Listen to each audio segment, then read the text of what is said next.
9월 둘째 주 주일날 2부 예배에 오신 우리 믿음의 가족들을 주님의 이름으로 환영하고 축복합니다. 우리 성경책 높이 들고 한 목소리로 선포합니다. 나는 예수님을 구주로 믿습니다. 나는 구원받았습니다. 나는 이 말씀을 믿습니다. 나는 행복합니다. 아멘. 아멘. 오늘은 우리 교회가 사랑의 주일로 지키는 그런 날입니다.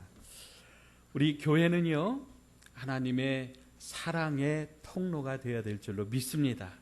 그래서 우리 교회가 있음으로 인하여 이 주변이 밝아지고 이 주변이 살기 좋아지고 또 이 아중리가 전주가 하나님의 나라가 되는 그런 거룩한 축복의 통로가 될 수 있기를 주의 이름으로 축원드립니다. 사도 요한이 감독하는 그런 교회에 가이오라고 하는 사람이 있었습니다. 이 가이오는 참 믿음이 좋은 사람이었습니다. 그는 정성을 다해 교회를 섬겼고 또 교회에 선한 영향력을 끼치는 그런 사람이었습니다. 그런데 그 교회에 가이오와 같이 이렇게 선한 사람, 착한 사람만 있는 것이 아니었습니다. 문제를 일으키고 교회를 힘들게 하는 그런 사람도 있었습니다. 오늘 본문에서는 사도 요한이 그런 디오드레베라고 하는 사람을 좀 책망하고 그에게 또 강하게 경고하는 그런 내용이 담겨 있습니다. 자, 우리 9절 말씀입니다. 9절 함께 읽죠. 내가 두어 자를 교회에 썼으나 그들 중에 으뜸되기를 좋아하는 디오드레베가 우리를 맞아들이지 아니하니. 아멘. 자, 오늘 이름이 하나 나오는데 우리 생소하죠. 디오드레베라고 하는 사람이에요. 그는 사도 요한이 지도하고 있는 초대교회를 흔들고 힘들게 하고 어려움을 가져다 준 사람입니다. 특별히 오늘 말씀에 보니까 그는 으뜸되기를 좋아했다, 그렇게 기록하고 있어요. 자기가 최고가 되려고 하니까 겸손하게 하나님의 교회를 섬기는 다른 일꾼들을 그는 눈에 가시처럼 여겼습니다. 그래서 그는 다른 하나님의 일꾼들을 악한 말로 비방하고 특별히 이 초대교회를 지도하고 있는 이 사도 요한마저도 그렇게 비방했다. 또 그 가르침을 거부했다라고 하는 거죠. 당시 이 여러 교회들을 순회하고 방문하면서 생명을 걸고 복음을 전하는 그런 전도자들이 있었는데요. 그들을 돕는 것을 낭비라고 주장하며 그들을 문전박대하고 그것도 모자라 도우려고 하는 성도들을 교회에서 쫓아내는 그런 악한 일까지 서슴지 않았다고 하는 거죠. 이처럼 디오드레베가 이렇게 이런 일들을 하는 것들을 볼 때에 그가 당시 교회에서 상당한 영향력을 행사하는 그런 위치에 있었음을 우리는 짐작할 수 있습니다. 그래서 일부 학자들은 그가 가이오가 있던 교회에 어떤 장로님이나 또 집사님이나 어떤 권사님이나 이렇게 항존 직분자처럼 어떤 상당한 그런 위치에 있었을 것이라고 그렇게 짐작을 합니다. 여하튼 교회에서 이렇게 중요한 위치에 있었던 디오드레베가요, 자기가 완전히 이런 주도권을 갖기 위해서 자기와 뜻이 다른 그런 성도들을 비방하여 내쫓고 교회를 자기 마음대로 주무리려고 했던 것이죠. 자, 그래서 오늘 본문 10절에 사도이자 교회의 권위자인 사도 요한이 직접 나서서 내가 가면 그 행한 일을 잊지 아니하리라. 아주 강력하게 이제 경고하고 있고, 그리고 그의 행위에 따라서 징계하겠다고 이 편지를 읽는 모든 성도들에게 분명하게 약속하게 된 겁니다. 여러분, 이 사도 요한은요, 사랑의 사도라고 그렇게 알려져 있습니다. 그래서 우리가 요한 1서 말씀 보면 사랑하는 자들아 우리가 서로 사랑하자. 사랑하는 자마다 하나님께로부터 나서 하나님을 알고, 사랑하지 않는 사람은 하나님을 모르는 사람이다. 우리가 서로 사랑하자. 아주 사랑의 노래를 부르는 사도 요한이 이처럼 크게 분노하고 있다고 하는 사실이 한편으로는 참 놀랐습니다. 그리고 이 사도 요한에게 이런 경고의 말씀을 받은 디오드레베의 마지막이 과연 어떻게 되었을지 우리가 다시 한번 생각해 보게 됩니다. 오늘 성경이 이런 이야기를 기록하고 있는 것은 하나님을 대적하고 교회를 힘들게 하고 교회 지도자들, 특별히 하나님의 일꾼들을 비방하는 이런 사람들은 사도 요한이 디오드레베를 징계했듯이 하나님이 반드시 그들을 심판하고 그들을 교훈하실 것을, 그들을 징계하실 것을 교훈하기 위하여 이런 내용을 담고 있다라고 하는 거죠. 그래서 우리는 디오드레베와 같이 정말 이 땅에서 잠시 권력을 얻고 이 땅에서 잠시 잘 되는 것 같고 힘이 있는 것 같아도 반드시 하나님 앞에서 공의로운 심판대에 서게 될 것이다 라고 하는 것을 기억하고, 우리는 또 우리가 이 땅에 살면서 정말 탐욕적인 이기적인 사람들, 그래서 하나님의 일꾼들을 모욕하고 또 교회를 회방하고 교회를 힘들게 하는 어떤 그런 사람들이 보여도 결코 낙심하거나 불평하거나 좌절하지 말고, 오히려 그럴수록 더욱더 용기를 내고 믿음과 말씀으로 선한 삶을 살아가야 한다라고 하는 거죠. 자, 이어지는 11절 말씀 보면 사도 요한은 가이오에게 악한 것을 본받지 말고 선한 것을 본받으라 이렇게 권면하고 있습니다. 오늘 말씀의 제목인데요. 자, 따라서 합시다. 악한 것을 본받지 말고 선한 것을 본받으라. 예, 이는 가이오라고 하는 사람이 이 디오드레베의 영향을 받아서 좀 정말 악에서 가까워지고 구원에서 멀어질까 염려했기 때문입니다. 쉽게 말하자면 가이오가 이 디오드레베에게 물들까 봐 사도 요한이 이렇게 단속하고 있는 거죠. 자, 그런데 여러분, 악한 것을 본받지 말고 선한 것을 본받으라, 이 말씀은 참 너무나 상식적이고 당연한 말 아니겠습니까? 그래서 우리가 이 권면을 그냥 무심코 그냥 넘길 수도 있습니다. 하지만 이 말씀은 그냥 지나쳐는 안 됩니다. 너무 상식적이지만 잘 지켜지지 않기 때문입니다. 특별히 여기서 본받으라 라고 하는 이 말씀은 모방하라 라고 하는 그런 의미를 담고 있습니다. 그래서 이 말씀을 좀 더 분명한 어조로 번역하면 너는 악한 것을 모방하지 말고 선한 것을 모방하라, 그런 의미입니다. 여러분, 모방은 인간에게 있어서 가르치고 배우는 그런 모든 일의 기본이 되는 그런 자세입니다. 그래서 교육은 모방이다, 창조는 모방에서 시작된다, 그런 말이 있죠. 이 때문에 사람들은 좋은 교육 환경을 위해서 애씁니다. 여러분 잘 아시는 맹모 삼천지교라고 하는 말이 있죠. 맹자의 어머니가 맹자를 잘 교육시키기 위해서 3번이나 그렇게 이사를 했다, 그런 말이 있죠. 예수님께서도 우리에게 좋은 본을 보여주시기 위해서 열심히 심혈을 기울였고 또 제자들에게 그렇게 가르치셨다라고 하는 거예요. 자, 그런데 문제는 죄성을 지닌 우리 인간이요, 선한 것보다는 악한 것을 쉽게 모방하고 닮아간다라고 하는 거예요.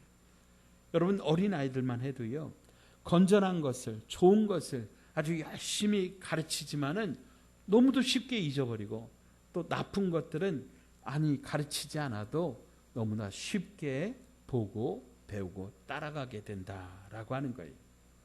술, 담배, 또 유흥업소 출입하는 이런 나쁜 것들은 가르쳐주지 않아도 너무도 쉽게 배운다는 거예요. 어른들도 마찬가지입니다. 돈만 많이 벌 수 있다 그러면 편법과 탈법과 불법을 일삼습니다. 제가 언젠가 TV를 보니까 시사 고발 프로그램인데, 그 세무소에서 형사처럼 어떤 그런 그 수사력을 가지고 또 이 세금을 체납하는 사람들을 찾아가서 그 재산을 이렇게 압수하는 그런 사람들이 있더라고요. 근데 여러분, 세금을 몇십억씩 안낸 사람들이 집에 가서 보니까 현금 다발다발들을 쌓아놓고 있는 거예요. 돈을 자기가 가지고 있으면서도 세금은 아까워서 못 내겠다는 거지요. 지금 K-팝, K-드라마, 한류가 전 세계적으로 인기인데요. 신기한 것은요, 외국인들이 이 한국어를 배울 때 누가 가르쳐 주지 않아도 욕부터 배운다고. 우리 주변에 외국인 근로자들 많이 있잖아요. 그 사람들이 한국어를 배우는데 욕을 배운다는 거예요. 이게 참 안타까운 우리의 현실이라고 하는 거죠. 이런 환경 속에서 우리가 선한 것을 본받는다라고 하는 것은 결코 쉬운 일이 아니라는 거예요. 그냥 자연적으로 흘러가는 대로 내버려 두면 선한 것이 배워지는 게 아니라고 하는 거죠. 그래서 정신을 바짝 차리고 악한 것들은 좀 구별해서 피하고 선한 것은 우리가 본받으려고 몸부림치고 노력해야 돼요. 특별히 우리 인생의 최고의 스승이신 우리 예수님을 닮기 위해서 우리는 열심히 힘쓰고 애써야 한다라고 하는 거죠. 그래서 고린도전서 14장 20절은 이렇게 말씀합니다. 형제들아, 지혜에는 아이가 되지 말고 악에는 어린 아이가 되라. 지혜에는 장성한 사람이 되라. 악에는 어린 아이가 되라. 순진한 아이처럼 악에 물들지 말아라는 거예요. 악한 일은 조금도 관심이나 미련도 두지 말라는 거예요. 그래서 우리가 이런 부단한 노력을 할 때 성도로서 선하게 사는 그런 우리 사람들이 되고, 또 더 나아가서 신앙의 연륜이 쌓이고 또 교회의 지도자가 된 후에 사도 바울이 그런 얘기를 했거든요. 고린도전서 11장 1절에 내가 그리스도를 본받는 자가 된 것 같이 너희는 나를 본받으라. 아멘. 아멘. 여러분, 우리가 예수님을 본받아서 우리 안에 예수님이 가득하기를 축복합니다. 그래서 다른 사람들에게 우리가 믿음의 본을 보일 수 있게 되기를 주님의 이름으로 축원드립니다. 자, 그리고 이어지는 우리 11절 말씀 보십시오. 11절 말씀 보니까 선을 행하는 자는 하나님께 속하고 악을 행하는 자는 하나님을 배웁지 못하였느니라 말씀합니다. 여기서 하나님을 뵙지 못한다. 이거는 하나님을 만나지 못한다. 그런 얘기예요. 악을 행하는 사람은 하나님께 속하지도 아니하였고 하나님을 만나지도 못했기 때문이네 그 악을 행한다라고 하는 거죠. 그래서 이는 반대로 하나님을 만난 사람은 악을 행하지 않는다. 그런 말씀입니다. 그러면서 12절에 사도 요한은 가이오에게 데메드리오라고 하는 사람을 소개합니다. 우리 12절 같이 한번 읽어봅니다. 12절 함께 읽습니다. 데메드리오는 뭇사람에게도 진리에게서도 증거를 받았으며 우리도 증언하노니 너는 우리의 증언이 참된 줄을 아느니라. 아멘. 이 데메드리오라고 하는 사람은 요한 3서를 가이오에게 전달한 그런 사람으로 보입니다. 사도 요한은 자기의 편지를 전달하는 이 데메드리오에 대해서 주변 모든 사람들이 다 이 사람을 칭찬한다 그렇게 소개하는 것은 물론 또 진리, 성경 말씀에 비추어 보아도 참 부족함이 없다. 그리고 또 내가 보기에도 자기 사도 요한이 보기에도 칭찬받기에 충분하다고 그렇게 가이오에게 소개하고 있습니다. 이처럼 자기와 함께 복음을 위하여 동역하고 있는 사람을 칭찬하고 높여주고 격려하는 모습은 사도 요한뿐 아니라 모든 사도들의 공통적인 모습입니다. 사도 바울도요, 베드로도요, 그들이 쓴 서신에서 동역자들을 칭찬하기를 잊지 않습니다. 특별히 베드로 사도는요, 사도 바울이 많은 사람들 앞에서 자기를 공식적으로 책망했음에도 그를 사랑하는 형제라고 부르면서 그의 서신들이 성경과 동일한 영감을 받은 것임을 분명히 하므로 바울의 사도적 권위를 인정하고 세워주고 있습니다. 이처럼 다른 사람들의 책망을 가슴으로 받고 또 함께 수고하고 함께 헌신한 믿음의 동역자들을 진심으로 알아주고 세워주고 높여주는 이 모습이 예수님을 따르는 제자들의 아름다운 그런 모습이었다고 하는 거죠. 자, 그런데 요즘은 이런 모습을 보기가 쉽지 않습니다. 많은 사람들이요, 틈만 있으면 타인들 앞에서 상대방의 약점을 막 들춰내고 흉을 봅니다. 여러 가지 험담으로 상대방을 깎아내리려고 합니다. 마치 그러면 자기가 높아진다고 생각하는 것 같습니다. 그리고 그런 행동에 대해서 조금의 죄책감도 가지고 있지 않습니다. 그러나 사랑하는 여러분, 다른 사람들을 깎아내리고 험담한다고 해서 내가 결코 올라가는 건 아니라고 하는 거예요. 오히려 우리의 인격과 품격이 바닥으로 땅으로 떨어지는 것이지요. 우리는 모두 죄로 인하여 멸망받을 그런 죄인이었습니다. 그 가운데 오직 하나님의 은혜로 아무 조건 없이 선택되고 구원받아 의인으로 부르심을 받았습니다. 우리가 구원받는 데 있어서 내가 한 일은 아무것도 없다라고 해요. 오늘 우리가 이렇게 하나님 앞에 예배를 드릴 수 있는 것도 우리가 잘나서가 아니지요.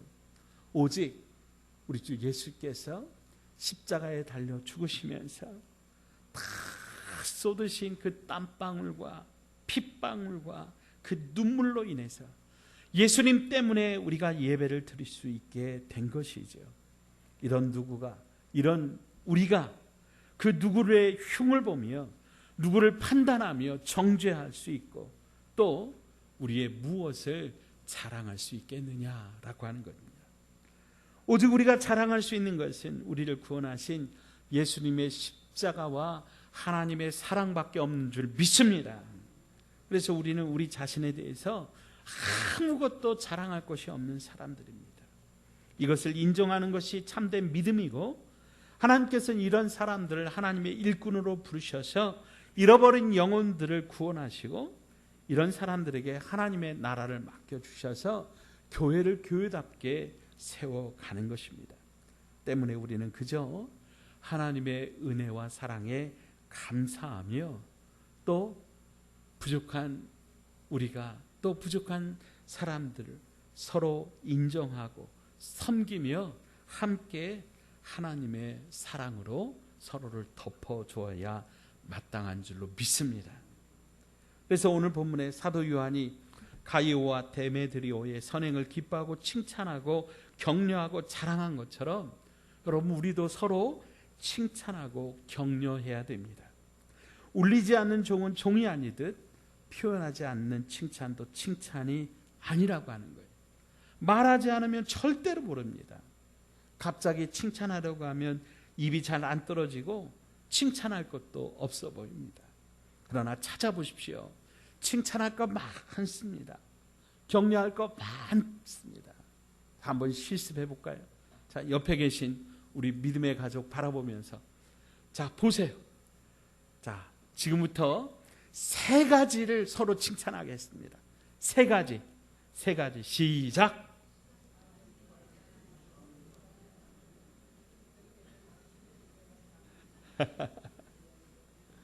예, 감사합니다. 예, 감사합니다. 고맙습니다. 예, 시간이 부족하죠? 더 많은 칭찬할 게 더 많지요. 그렇습니다. 여러분, 칭찬하려고 찾아보면요, 칭찬할 것만 보이는 거예요. 근데요, 흠 잡을 것 찾아보면 자꾸 흠만 보이는 거예요. 사랑 여러분, 그러므로 우리는 우리의 본분은요, 오직 우리를 구원하신 하나님의 은혜를 기억하면서 이웃을 비판하고 판단하고 정죄하기보다 오직 칭찬과 격려로 세우며 높이고 함께 하나님의 나라를 함께 세워가는 그 일에 힘쓰는 것입니다. 그때 결국 우리 자신도 함께 높아지고요, 교회도 아름답게 세워지는 것이죠. 이것이 바로 모범적인 제자의 모습임을 여러분 기억하시기를 바랍니다. 자, 그러면 오늘 본문을 통해서 오늘 저와 여러분에게 주시는 하나님의 말씀은 무엇인가요? 첫째로, 우리는 누구를 본받아야 합니까? 여러분에게 본받을 만한 사람, 믿을 만한 사람은 누구입니까?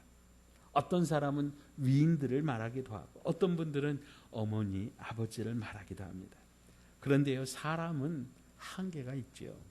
아무리 완벽한 사람이라고 해도 흠이 있죠. 그래서 그 사람을 본받으려고 하면은 실족하고 실망하고 낙심하게 됩니다. 종교개혁의 가장 큰 원칙은 오직 예수라고 하는 말이었습니다. 다시 예수 그리스도의 가르침으로 돌아가자고 하는 거예요. 다시 예수님 붙잡고 예수님 본받아 살자고 하는 거예요. 사랑하는 여러분, 선하신 예수 그리스도, 길과 진리와 생명이 되시는 예수 그리스도를 우리가 본받아 우리도 서로 용서하고 이해하고 사랑하고 섬기고 격려하고 칭찬하는 그런 삶 되시기를 주님의 이름으로 축원드립니다. 우리가 누구를 본받아야 합니까? 예수님이십니다. 우리의 말과 행동과 인격 성품이 예수님을 닮아가야 할 줄로 믿습니다. 자, 따라서 한번 해보십시다. 예수님 닮고 싶습니다. 예수님 닮고 싶습니다. 아멘. 아멘. 그래서요, 여러분, 우리가 늘 예수님을 보고 살아야 됩니다. 그래서 예수님과 늘 동행하면서 예수님을 모시고 살면서 만사를 예수님과 의논하고 예수처럼 나는 죽고 오직 예수로 말하고 예수로 일하고 예수로 살아가는 저와 여러분 되시기를 주님의 이름으로 축원드립니다. 자, 그리고 두 번째, 완벽한 사람은 없지만 그럼에도 불구하고 우리는 또한 믿음의 본을 보이기 위하여 최선을 다해야 할 줄로 믿습니다. 우리는 사실 누군가의 허물을, 누군가의 죄를 지적하는 데는 빠르고 아주 탁월합니다. 그런데 자기의 죄와 허물은 쉽게 보지 못하고 인정하려고 하지도 않는다고 하는 거예요. 그래서 주님께서 말씀하셨습니다. 마태복음 7장 3절로 5절에 어찌하여 형제의 눈 속에 있는 티는 보고 내 눈 속에 있는 들보는 깨닫지 못하느냐. 보라, 내 눈 속에 들보가 있는데 어찌하여 형제에게 말하기를 나로 내 눈 속에 있는 티를 빼게 하라 하겠느냐. 외식하는 자여, 먼저 내 눈 속에서 들보를 빼어라. 그 후에야 밝히 보고 형제의 눈 속에서 티를 빼리라. 아멘. 우리가 다른 사람에게 무언가 지적하기 전에 우리 자신을 보아야 된다는 거예요. 그래서 소크라테스가 그랬지요. 먼저 내 자신을 알아라. 우리 자신을 돌아볼 줄 알아야 됩니다. 우리 자신이 하나님 앞에 믿음의 본을 보일 수 있기를 주의 이름으로 축복합니다. 우리는 누구나 교회와 성도의 걸림돌이 되는 디오드레베 같은 사람이 될 수도 있고, 또 교회와 성도를 복되게 하고 성장하게 하는 디딤돌 같은 그런 데메드리오도 될 수 있습니다.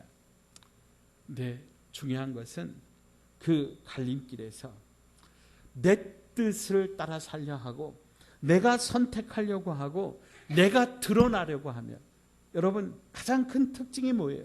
디오드레베의 특징이 뭐예요? 내가 으뜸이 되고자 하는 거였잖아요. 자기를 높이고자 하는 거였잖아요. 내가 드러나려고 하면 결국 우리는 걸림돌이 되는 거지요. 그래서 여러분, 내가 아니라 예수님이 나타나도록 하는 것입니다. 겸손하고 정직하고 진실하게 우리의 연약함을 고백하고 매 순간 우리를 쳐서 복종시키며 나는 죽고 오직 예수께서 내 안에 살아 역사하기를 기도하는 마음으로 살면서 우리의 말과 행동이 선하신 예수님을 닮아 하나님께 영광 돌리시는 그런 복되고 거룩한 우리 사랑하는 믿음의 가족들 다 되시기를 주님의 이름으로 축원드립니다. 하나님 아버지, 우리가 이 세상 살면서 인정받고 높임받고 으뜸되기를 좋아하는 디오드레베가 바로 나의 모습임을 고백합니다. 그래서 가족과 형제와 이웃들에게 상처와 아픔을 주고 그들에게 참된 믿음의 본을 보이지 못하였음을 회개합니다. 주님, 데메드리오처럼 가이오처럼 사도 요한처럼 예수님 닮기를 원합니다. 우리의 말과 성품과 인격이 예수님을 닮게 하여 주시옵소서. 우리의 썩어버린 이 옛사람은 벗어버리고 오직 주님의 사랑을 덧입어 나는 죽고 예수로 살게 하여 주시옵소서. 그래서 우리의 손이 닿는 곳마다 생명이 다시 살아나고 웃음꽃이 활짝 피어나는 천국을 이루게 하여 주시옵소서. 예수님 거룩하신 이름으로 간절히 기도하옵나이다. 아멘.